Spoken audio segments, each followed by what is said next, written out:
Shalom Vrahá, que maravilha! A paz do Senhor. Shalom Vrahá é paz e bênção sobre você.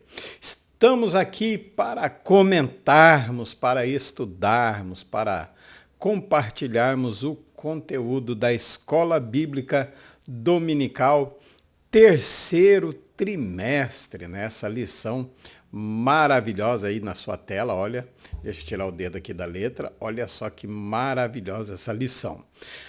A Igreja de Cristo e o Império do Mal, como viver neste mundo dominado pelo espírito da Babilônia. Uma lição maravilhosa que nós vamos ter. Vamos começar a nossa aula, como sempre, uma oração agradecendo a você que se inscreveu, a você que comentou, a você que compartilhou, ajude a divulgar esse canal, comente, compartilhe, pergunte, fale de onde você é, eu vou estar, vai ser muito bom e eu vou ficar feliz dizer de onde você é. Feche seus olhos, vamos orar e iniciarmos a nossa aula. Querido e amado Deus, mais uma vez, Senhor, na Tua presença santa e maravilhosa. Senhor, eu sou grato a Ti por esse dia. Eu sou grato a Ti, Senhor, por habitar no meu coração. Eu sou grato a Ti, Senhor, por ter Jesus Cristo como meu amigo. Senhor, eu sou grato a Ti pela minha vida, da minha família, da minha esposa, meus filhos. Sou grato a Ti, Senhor, pela vida dos ouvintes, daqueles que compartilham, que ouvem, que se inscrevem, Senhor. Abençoa cada um, Senhor, é a nossa oração que fazemos em nome de Jesus. Estamos com essa lição maravilhosa, esse trimestre, né, bem difícil. Vou ser sincero para vocês, é um trimestre bem complicado, onde nós vamos ter que pedir a Deus mais sabedoria ainda para falarmos dos assuntos concernente à lição. Vamos ver que assunto aqui, quais são os assuntos. Lição 1, a igreja diante do espírito da Babilônia, que nós vamos ver agora. 2, a deturpação da doutrina bíblica do pecado. 3, o perigo do ensino progressista. 4, quando a criatura vale mais que o Criador. 5, a dessacralização da vida no ventre materno. 6, a desconstrução da masculinidade bíblica. 7, a desconstrução da feminilidade bíblica. 8, transgênero. Que transrealidade é essa? 9, uma visão bíblica do corpo. 10, renovação cotidiana do homem interior. 11, cultivando a convicção cristã. 12, sendo a igreja do Deus vivo. 13, o mundo de Deus no mundo dos homens. Vai ser maravilhoso nós viajarmos por essa lição. Eu quero que Deus me abençoe e te abençoe também. Vamos lá para a nossa primeira lição, dia 2 de julho, vai ser próximo domingo, a igreja diante do espírito da Babilônia. Nosso texto áureo está em Apocalipse 17:5. E na sua testa estava escrito o nome, mistério, a grande Babilônia, a mãe das prostituições e abominações da terra.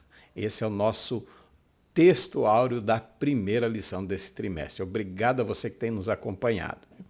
A igreja deve resistir ao espírito da Babilônia, presente no cenário atual. Isso deve ser feito por meio, só um pouquinho, meus. Engasguei aqui, mas já voltamos. Isso deve ser feito por meio do compromisso inegociável com a autoridade da palavra de Deus. Então nós precisamos ter um princípio inegociável, um compromisso com a palavra de Deus.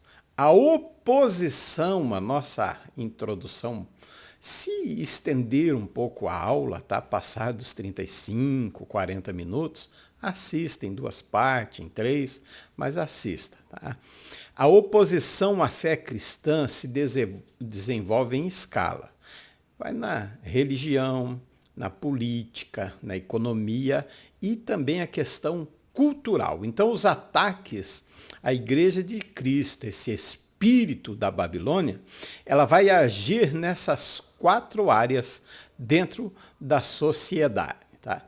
Diante desse quadro, quais as armas, né, a igreja usará para continuar sua marcha no mundo até a volta de Jesus? Olhe bem, quando eu falo de armas, eu não estou incentivando a uma violência, de forma nenhuma. Não me entenda desse jeito. Quando falamos de armas, nós, claro, já ligamos a nossa mente em Efésios capítulo 6, versículo 10. As nossas armas são espirituais. O nosso combate, a nossa guerra não é contra sangue e carne, não é contra pessoas, não, de forma nenhuma. Então as nossas armas vão ser diferentes mesmo, diferentes.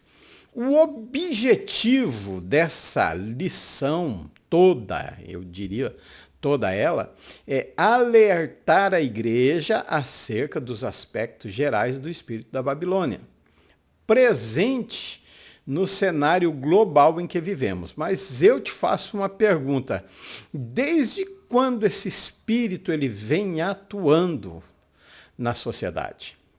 Aí você vai me dizer, desde os primórdios da humanidade. E eu digo, correto, você acertou. E nós vamos entender pela palavra-chave, Babilônia. Babilônia no hebraico, e eu amo o hebraico muito, amo de coração mesmo, é Bavel, tá? Não Babilônia. Tradução aí, Babilônia aportuguesada, digamos assim, tá? Babel ou Babilônia, antigo lugar ou capital da Babilônia atual, e Hilá, né? Situada junto ao rio Eufrates. Essa é a antiga Babel, que depois passou a ser a cidade muito célebre e grande, tá? Situada ambas às margens do rio Eufrates. Um pouquinho de história aqui para você entender por que esse espírito da Babilônia, esse ataque à igreja, enfim, ele vem de muito, muito tempo atrás. Ciro já havia capturado, mas Darius Estapses, né, derrubou seus portões e paredes, e Xerxes destruiu o templo de Belus. Por fim, a cidade foi reduzida quase a uma solidão. A população tem sido atraída pela vizinha, né, Seulência, construído no Tigre por Seuleuso Nicanor. Isso é um pouco de história para nós entendermos. Você sabe que a Babilônia também foi sede do rei Nabucodonosor, né? Nabucodonosor, falar correto aqui, senão depois a esposa puxa a orelha. E nós temos aí esse cenário. E eu quero, você já viu aí, eu quero te trazer o que essa cidade tem a ver com Nimrod. Nimrod, em Gênesis 10 e 9, aparece a primeira vez aí. Em hebraico, ele tem a raiz em Mered, que quer dizer revolta. Mais precisamente, revolta contra o Eterno. Revolta contra Deus. Esse é o significado de Nimrod. E por que eu estou trazendo esse nome aqui? Porque, vejam bem, a primeira humanidade, até o dilúvio, eles tinham uma crise em que eles questionavam por que estamos aqui. Isso que eu estou falando para vocês é referente ao Midrash, a história, ao comentário hebraico do livro escrito por Moisés, que é a Torá. Eles diziam assim, por que estamos aqui? Qual é o sentido da vida? Então o questionamento deles era, como diz assim, era até um assombro, porque eles não entendiam, agora eles iriam morrer. Mas a idade era muito alta, era de 900, 700, 800 anos. Então o questionamento deles era por que eles estavam ali. Mas com Nimrod, o que acontece? O pecado é desde a queda de Adão, mas o pecado de idolatria vem com Nimrod. Então o questionamento na época antediluviana, vamos colocar assim, era por que estamos aqui. Então, já que nós estamos aqui, vamos morrer, então vamos aproveitar a vida, vamos roubar, vamos acumular riqueza, vamos aproveitar os prazeres da vida. Em Mateus, há o relato, Mateus, se não me falha a memória, 24 já diz, e até o dilúvio eles comiam, bebiam, casavam-se e davam-se em casamento. Então o questionamento deles era mas com a vinda de Nimrod, o que acontece? Eles dizem, nós vamos morrer mesmo.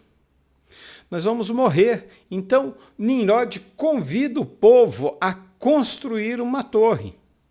Uma ideologia, uma ideia entre eles, que está em Gênesis capítulo 11, versículo de 1 a 4.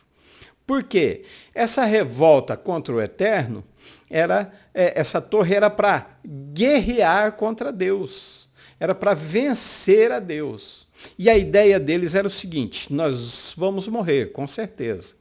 Nós vamos morrer. Então vamos construir algo para que permaneça para sempre. Que nós vamos embora, mas o que nós construirmos, isso vai nos tornar transcendental. Então era um movimento transcendental do ser humano. E por que eu coloquei ali tijolo e ser humano? Na construção da torre, quando morria uma pessoa, eles apenas substituíam. Mas quando quebrava um tijolo, aí eles faziam luto. Eles choravam pelo tijolo que ia ser quebrado. Por quê? Porque a pessoa ia morrer do mesmo jeito, ou agora, com 20 anos, ou com 120, e depois baixou para 70, 80, não importa o tempo, ela ia morrer. Então não tinha, para eles não fazia diferença. E Nimrod, ele consegue implantar essa ideologia no povo. Então o tijolo valia mais do que o ser humano. Era uma sociedade, era uma ideologia onde amam as coisas, usam os seres humanos, esquecem, ou melhor, guerreiam contra o Eterno. Querem guerrear, fazer guerra contra Deus. Então uma sociedade totalmente deturpada, voltada contra Deus. O espírito da Babilônia já em Gênesis no capítulo 11. Por quê? Olhe bem, em Gênesis capítulo 6, versículo 5, versículo 3, ele diz que não contenderá o meu espírito para sempre com o homem. No versículo 5 ele diz, olha, os pensamentos do homem são maus continuamente. Com o dilúvio, o povo do dilúvio que é formado pela família de Noé, eles sabiam da história. Então eles pensavam assim, nós vamos morrer, então vamos construir algo. Vamos construir algo para que permaneça, nós vamos, mas isso vai permanecer eternamente. Mas não melhora, porque se antes o pensamento do ser humano era mau continuamente, depois do dilúvio piora. Gênesis 8 e 21 diz que a maldade do ser humano é desde a sua infância. Então nós temos aqui uma ideologia de uma torre de ajuntamento de pessoas para ir contra Deus. Até o dilúvio não existia idolatria. E aqui passa a ser a idolatria, que é o quê? A prostituição espiritual, que é o que nós vamos ver com essa Babilônia, espírito da Babilônia, que continua como? Com uma mulher com espírito de prostituir os escolhidos de Deus. Porque os que são dela já são dela mesmo. E nós estamos vivendo numa sociedade onde nós estamos, irmãos, olhem, acordem para a vida. Despertem e vejam se nós não estamos sendo usados. As coisas são mais importantes, as construções valem mais do que os seres humanos. Muitas vezes, quando fazemos alguma coisa, ainda esquecemos de Deus, esquecemos do Eterno. Isso não é uma novidade para hoje. Isso é uma repetição do passado. A ideologia deles era tudo, e o que Deus faz? Deus desce. Deus fala, desçamos e confundamos. Bavel vem da raiz de Balu, mistura, confundir, misturar-se entre os outros. Aí eles já não têm mais um objetivo, porque eles já brigam entre eles mesmos, ninguém se entende. E Deus espalha. Primeiro eles estavam fazendo o quê? Estavam indo contra o mandamento de Deus, crescer e multiplicar e encher a terra. Eles queriam ficar num lugar só. Tudo quanto é espírito que é contrário à palavra de Deus, ele quer fazer o contrário. Ah, pastor, mas não é bom um ajuntamento? É sim, e nós gostamos. Tivemos o congresso da mocidade aqui, da UMADF, União da Mocidade de Foz do Iguaçu. Não tinha lugar, passou de 1.300 jovens tranquilo, é bom. Mas na época a intenção e a ocasião não eram boas. Não tinham nada de Deus ou de glorificar e exaltar a Deus. E Deus faz o quê? Confunde, mistura, separa e espalha na terra. Vamos para o primeiro ponto, Babilônia e seu significado, a grande prostituta. No texto bíblico, prostituta quer dizer, tem os termos, né? Pornê, prostituta, pormel, prostituir-se e porneia, prostituição.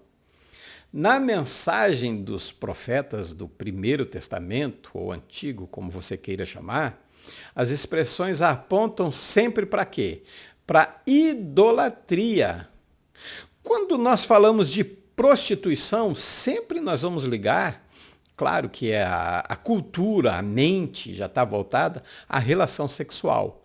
Mas quando eu, pastor Rivanildo, vou acentuar, pastor Rivanildo, concordo com o erro de alguém, seja ele o meu pastor, eu sei que ele não faz isso, não concordo com os erros, mas se meu pastor errar e eu concordar com ele, eu não preciso ter relação sexual com uma mulher para ser prostituto. Não, eu me torno prostituto espiritualmente falando. A grande prostituta é identificada como uma das facetas da imoralidade e do falso sistema religioso representado pelo espírito da Babilônia.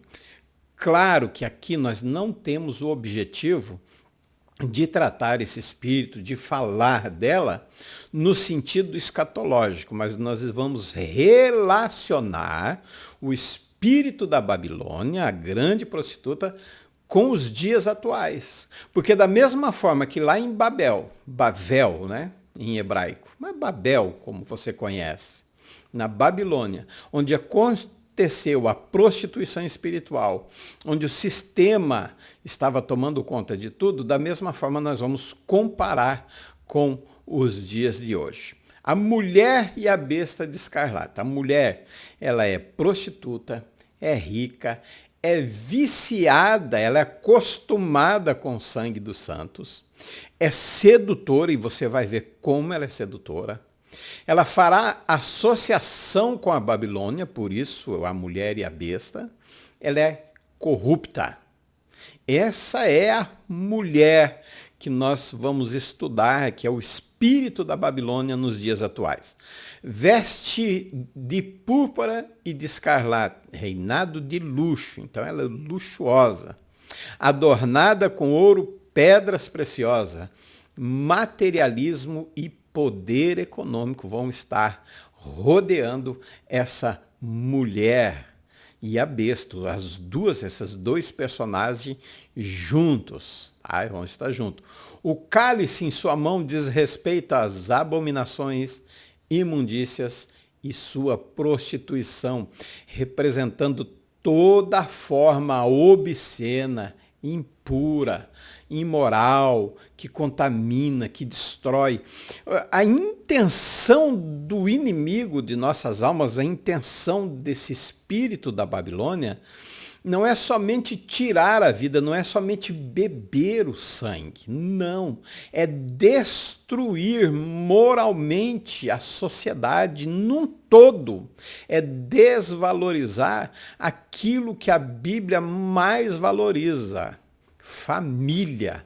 O ataque desse espírito demoníaco que vem com a intenção de desfazer, de destruir sem dó, sem piedade, sem escrúpulo nenhum. Ela é a contaminação moral e espiritual da nossa sociedade. O nome, mistério, indica nome. Babilônia não é meramente geográfico. É poderosa e de vasto alcance. Mãe das prostituição e abominação da terra. Mentora de toda a rebelião contra Deus. Assim como Nimrod tinha uma ideologia onde o tijolo, onde o material valia mais do que os seres humanos, da mesma forma esse espírito, ela vem trazer todo o poder, toda a imoral, toda a prostituição, ela vem contra Deus, ela é a mentora do que nós estamos vendo hoje, os ataques, as mudanças, disso tudo, ela é a mentora dessas ideias. Ela vai agir no sistema, como eu falei lá, os 4 sistemas, religioso, político, econômico e cultural. No religioso, os valores relativista e secularização. Paulo ele escreve, não vos conformeis com esse mundo. Vamos ler Romanos capítulo 12 e verso 1. Ele diz para nós não nos conformarmos com esse mundo. Fala de mudança de pensamento, metanoia, né? Em grego é metanoia, 12:2. E não, a minha tradução diz assim, e não vos moldeis ao sistema deste mundo, mas antes sede transformados pela renovação das vossas mentes, para que experimentei qual seja a boa, agradável e perfeita vontade de Deus. Esse espírito no sistema religioso ele vem prostituir com a busca desenfreada por prazeres mundanos. João refuta, 1 João 2:15. Vamos ler, vamos aproveitar que estamos com a Bíblia já aqui a ponto e vamos ler 1 João 2:15. Diz o seguinte, não ameis o mundo, nem o que nele existe. Se alguém ama o mundo, o amor do Pai não está nele, pois tudo que há no mundo, a cobiça, as paixões da carne, a cobiça dos olhos e a ostentação dos bens não provém do Pai, mas do mundo. Ora, o mundo passa assim como suas volúpcias. Entretanto, aquele que faz a vontade de Deus permanece eternamente.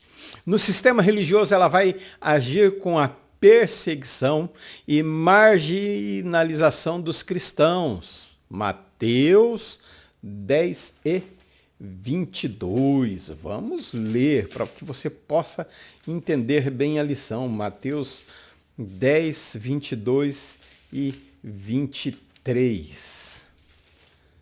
Vamos achar rapidinho aqui para não perdermos tempo. Mateus 10:22 e 23.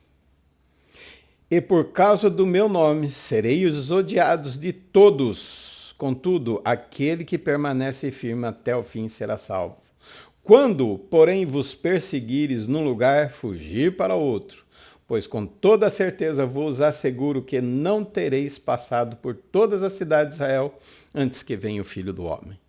Desqualificação da mensagem cristã como intolerante. Tudo que nós falamos, tudo que nós pregamos, nós estamos recebendo o nome, até uma lei para ser aprovada por intolerância religiosa, para proibir de falarmos contra o pecado. Mas nós não podemos nos calar, nós precisamos falar contra o pecado. Vamos em frente. O espírito da Babilônia nos dias atuais faz com que as pessoas sejam seduzidas pela prostituição espiritual. Seduzir é ganhar, você vai ver pelo olhar. João é seduzido. Ele diz assim: e vendo eu, maravilhei-me com grande admiração. Esse vendo, a palavra, o verbo, né? O verbo eu vejo é vendo, é oraó. Difícil, me perdoe a pronúncia aí. É ver, perceber, atender, mas é muito mais do que isso. Eu experimento, eu percebo. Olha, é experimentar como? Espiritualmente, apropriadamente ver, significado metafórico, ver com a mente. João olha e já deseja no seu coração. E o anjo chama a atenção dele e diz: por que se admira com a beleza dela? A percepção dele foi espiritual. Então ela é sedutora. Olhe bem, as ofertas dessa prostituta espiritual, desse espírito, não são ruins. Não pense que é ruim. Não são feios, não são convites feios, são gracejos, são lindos, são maravilhosos, que vão te seduzir se você não tiver o Espírito de Deus na sua vida. Olhe bem, João está recebendo uma revelação de Deus e mesmo assim ele é seduzido, ele admira, ele contempla e fala: nossa, que bonita, que gostoso, que bom. É assim que ela vai entrar, esse espírito da Babilônia vai entrar no sistema religioso. E quais são os argumentos? Liberdade. Você tem você é livre. Você pode fazer o que você quiser. Posso tudo, mas nem tudo me convém. Todas as coisas me são lícitas, mas nem tudo me convém. Vamos ler esse versículo maravilhoso. Vem na minha mente agora. Tudo me é lícito, né? Mas nem tudo me convém. Posso tudo, mas tudo me é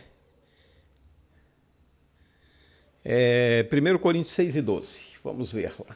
1 Coríntios 6 e 12. A mente depois dessa Covid, a mente da gente já não funciona mais igual antes, tá?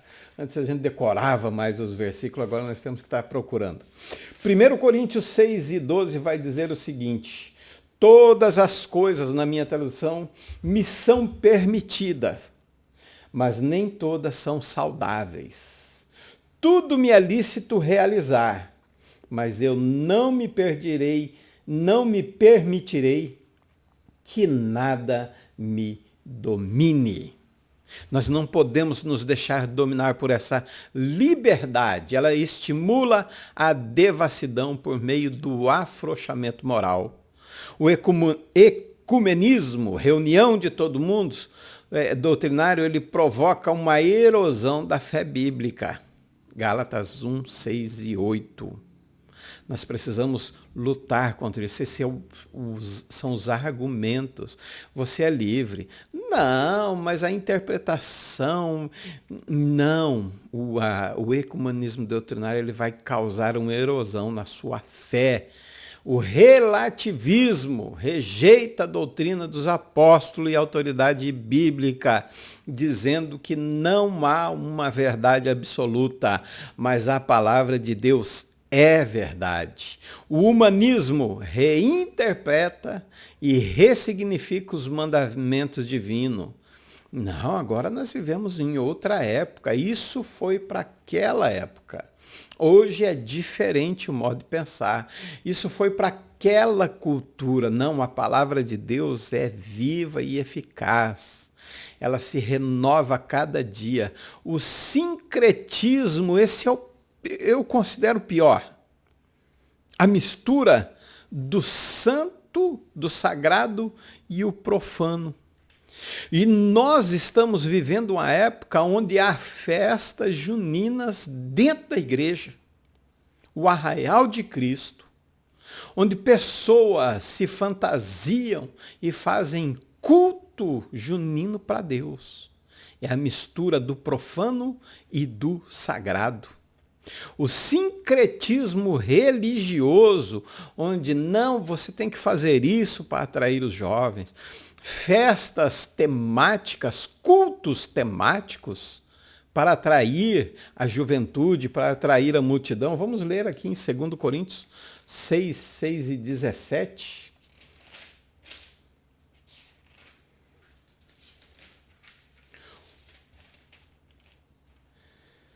(16 e 17) diz assim: de acordo que acordo pode existir entre o templo de Deus e os ídolos, porquanto são um santuário vivo de Deus, como declarou o próprio Senhor: habitarei neles e entre eles caminharei, e serei seu Deus e eles serão meu povo.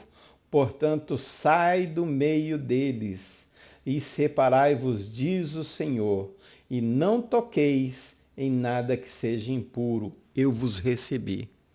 Esse sincretismo onde nós temos que mudar, a modernidade chegou, eu concordo com você. Por exemplo, na minha igreja, Assembleia de Deus da Vila C, não tinha data show, não tinha um slide para nós trabalharmos, porque eles achavam que isso era um pecado. Não, não é, nós levamos, nós temos hoje em muitas igrejas, inclusive eu quando vou dar aula, levo o aparelho que eu tenho.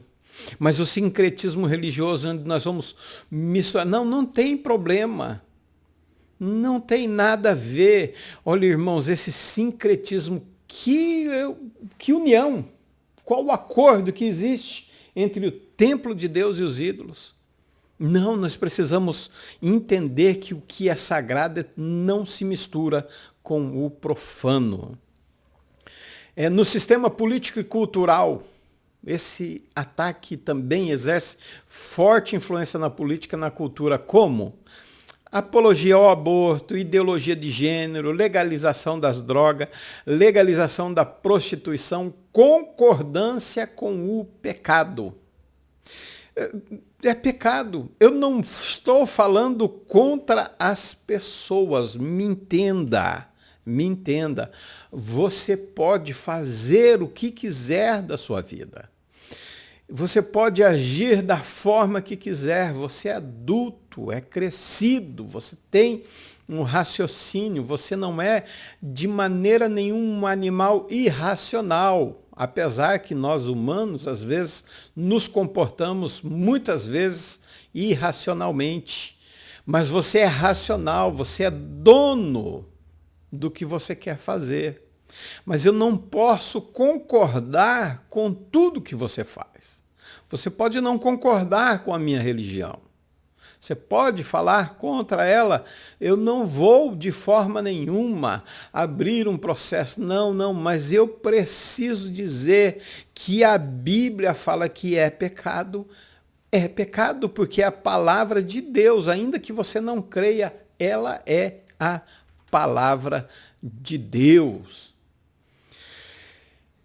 O patrulhamento ideológico estigmatiza como fundamentalista quando eu defendo essas ideias. Coagida pelo quê? Pelo politicamente correto. A sociedade defende uma nova cultura. Ele diz que eu sou fundamentalista, que eu sou intransigente, que eu estou sendo ignorante, que eu estou sendo intolerante. Não, nós vamos ser sempre intolerantes com o pecado, não com as pessoas. Você acha que eu não tenho amigos que são homossexuais? Tenho, eu converso, eu cumprimento, eu abraço. Eu não tenho problema nenhum com eles. Nós temos uma convivência boa. Um relacionamento, a conversa, não impede da boa convivência, mas se eles me perguntarem, se ele questionar sobre o que ele faz, eu não posso concordar de forma nenhuma. Eu não posso participar do politicamente correto de maneira nenhuma, porque se eu sou amigo do mundo, se eu concordo com a concupiscência dos olhos, com as paixões da carne, eu sou inimigo de Deus e eu não quero ser inimigo de Deus. Eu quero ser amigo. Hoje nós tivemos encerramento aqui na Vila C da lição, a família, lição 13, uma família amiga de Jesus, e eu quero ter a minha família e eu quero ser amigo de Jesus. No sistema econômico, as pessoas são motivadas a levar vantagem financeira, ilícita e imoral em prejuízo do próximo. É um espírito totalmente voltado a destruir o ser humano. Provérbios 16 e 29, vamos ler só esse versículo. É um espírito que vem para destruir, criar inimizade, acabar com o ser humano, com a sua imagem, com o seu relacionamento com Deus. Primeiro Provérbios não tem, né? Meio difícil. 16 e 29. O homem violento alicia seu próprio amigo e guia pelas trilhas do mal. É isso que acontece. É amigo tirando vantagem de amigo. E eu estou falando lá de fora, mas dentro da igreja, às vezes nós temos pessoas levando vantagens ilícitas dentro da igreja. Empresta dinheiro com juros exorbitantes. Estou dizendo que vai emprestar dar de graça. Não estou falando isso não. Uma coisa, quando alguém quer dar um dinheiro, não vou te dar esse dinheiro. Outra coisa, quando ele empresta. Ele tem que ter um lucro. Ele tem que ter um ganho. Não precisa ser exorbitante, mas ele tem. Imoral, prejuízo. A sociedade é extorquida, não é só satisfação nos prazeres pecaminosos. Consumismo desenfreado. Gasta o que não tem para comprar o que não precisa, para chamar a atenção de quem não está nem aí com ele. Nós precisamos nos armarmos espiritualmente para combater esse espírito terrível. Os materialismos, autos deleite, autossuficiência, a confiar no dinheiro. A economia, ela ataca os menos favorecidos. É embargos, é tributos, é multa, é desfavor. O cidadão está impotente. É tanta taxa. É IPVA, é IPTU, é Zona Azul aqui, é estacionamento. É taxa disso, é taxa daquilo, aumenta a luz, aumenta a água. Nós sofremos com tudo isso é uma pressão para cima, não somente do povo crente, mas para cima de toda a população. Você vê que esse espírito da Babilônia, no sistema econômico, ele não perdoa ninguém.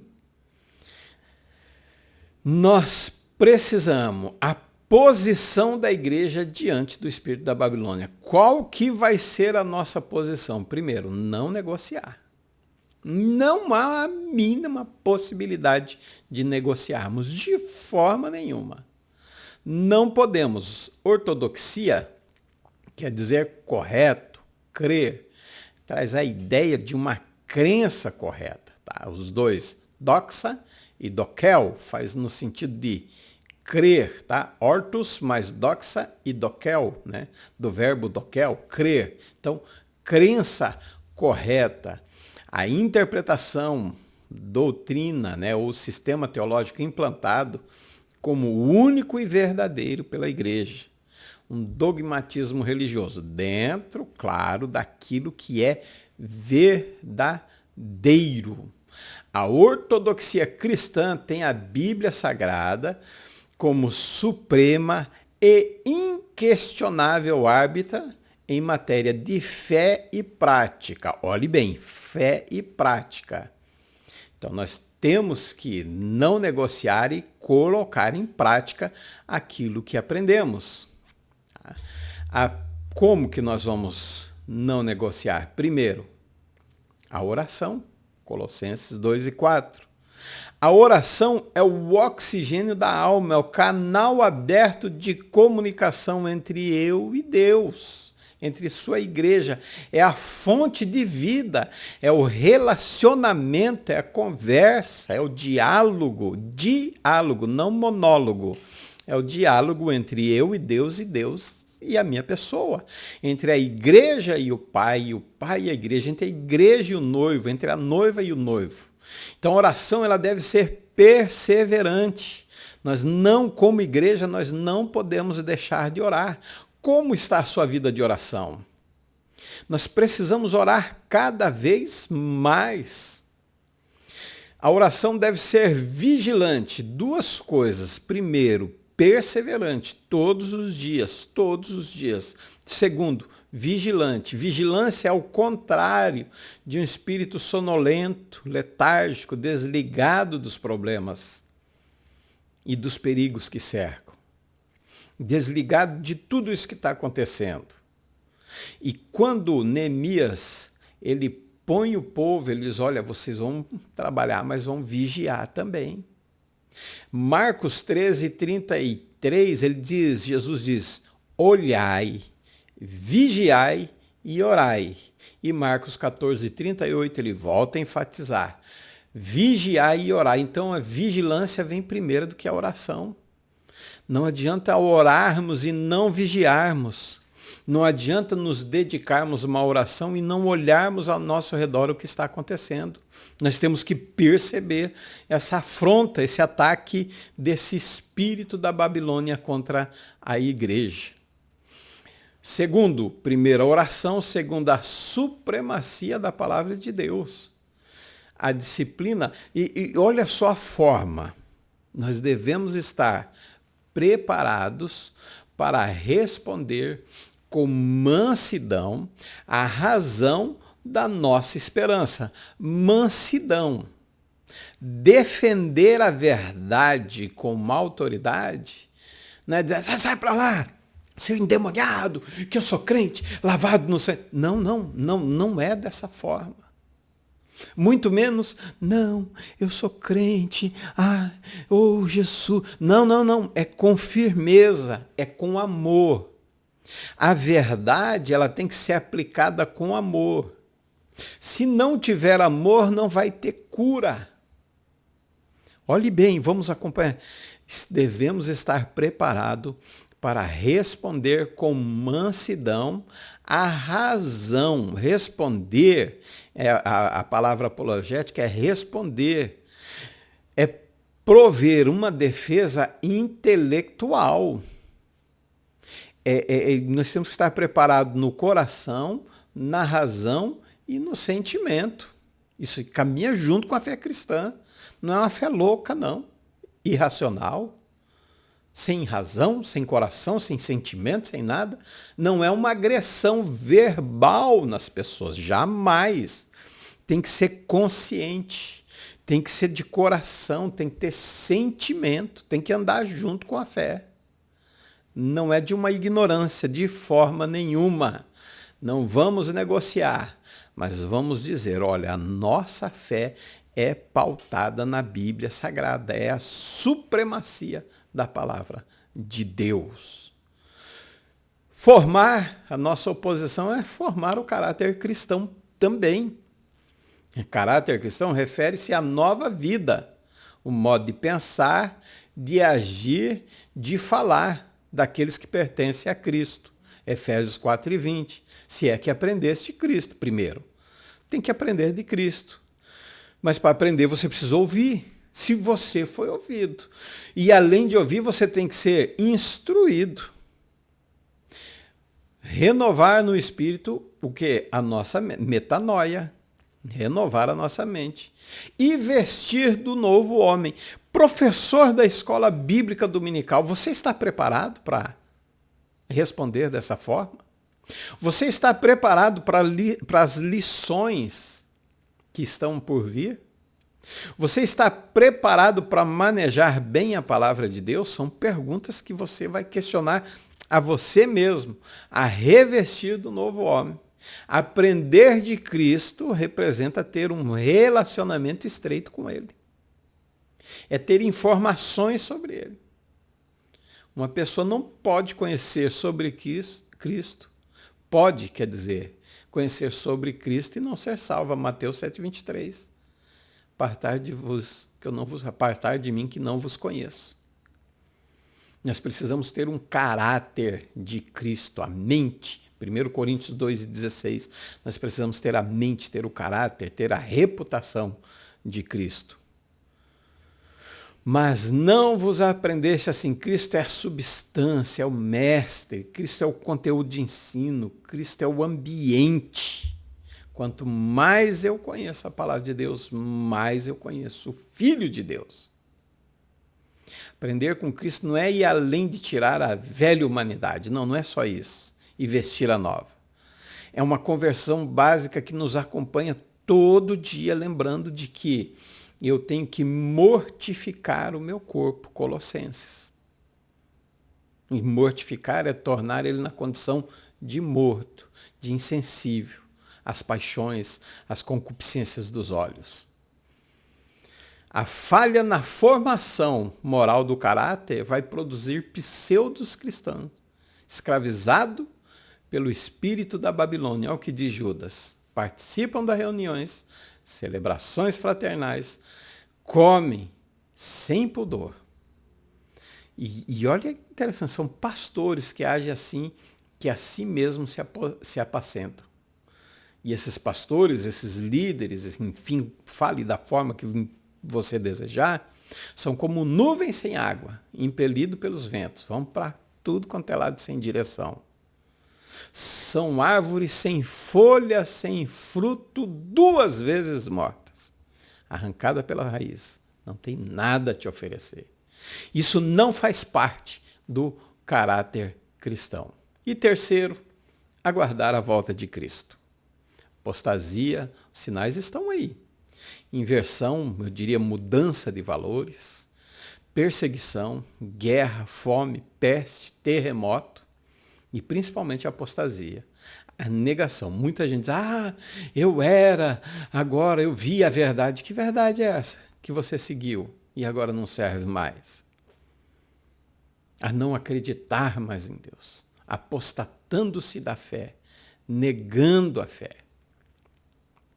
O salvo, enquanto aguarda bendita esperança, ele tem que renunciar à impiedade, às paixões mundanas e viver neste presente século.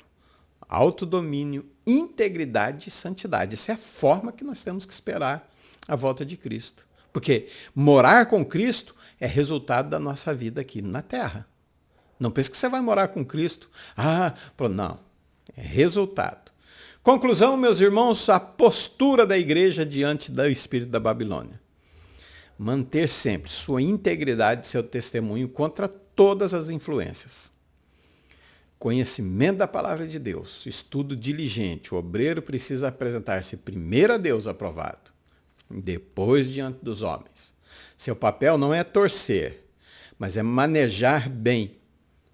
Ortotamel, cortar em linha reta, distribuir corretamente o ensino. Meditar na palavra de dia e de noite, nos seus princípios. Além de estudar, nós precisamos meditar a todos os instantes os princípios divinos contidos na palavra de Deus. Santidade, renúncia aos valores mundanos. Sede santo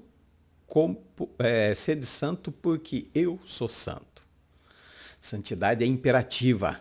O Deus que nos chama é santo. A santidade é imperativa porque precisa abranger todas as áreas da nossa vida, todas. Não pode escapar nenhuma.